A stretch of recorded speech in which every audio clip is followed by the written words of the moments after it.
Pour comprendre ce miracle économique, il faut s'engouffrer à l'intérieur de ces galeries transformées en musées.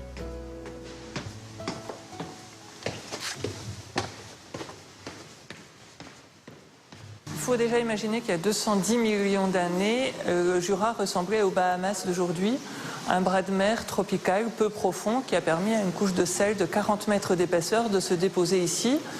Et donc ça a fossilisé le sel qui se trouve aujourd'hui à 240 mètres sous nos pieds. Et quand il pleut, les infiltrations d'eau de pluie entrent en contact avec ce sel, ça va créer une nappe d'eau salée. Et c'est cette eau salée qu'on va puiser pour produire ensuite notre sel. C'est ici que des centaines d'ouvriers ont puisé de l'eau salée à plus de 200 mètres de profondeur pour produire du sel. Dans cette humidité permanente, le travail des ouvriers ressemblait à un enfer industriel. Et ce dur labeur va durer jusqu'en 1962, date à laquelle les salines fermeront leurs portes.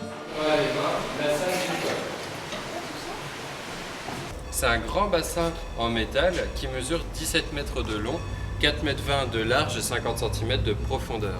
Et à l'intérieur était acheminé constamment jusqu'à 30 000 litres d'eau salée. Donc, vous avez des petites chandelles en fonte un petit peu partout. Ça nous permettait de soutenir le fond de la poêle pour pas que ça s'effondre avec le poids de l'eau.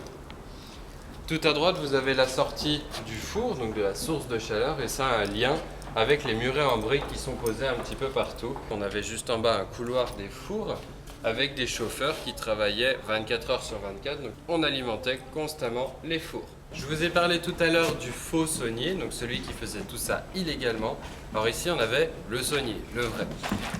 Alors qu'est-ce qu'il faisait? En fait il sortait tous les cristaux qui s'étaient déposés au fond du bassin, puisque l'eau est chauffée à 80 degrés, c'est la température à laquelle ça cristallise. Donc il va récupérer tous les cristaux qu'il y a dans le bassin et les mettre à entreposer. Ensuite on va les sécher, etc. Et donc avec ça il allait racler le fond de la poêle pour ramener tous les cristaux de sel jusqu'au bord du bassin. Il prenait une pelle en bois, et avec cette pelle en bois, il allait chercher tout simplement les cristaux qu'il avait ramenés et les mettait à entreposer sur le couvercle de la poêle. Pendant 4 heures supplémentaires, il prenait le sel qu'il y avait dans les montagnes de sel, il le mettait dans le tombereau, juste ici, et le tombereau, ensuite, il l'acheminait jusqu'au grenier à sel qui se trouve tout au fond de la pièce, derrière le mur.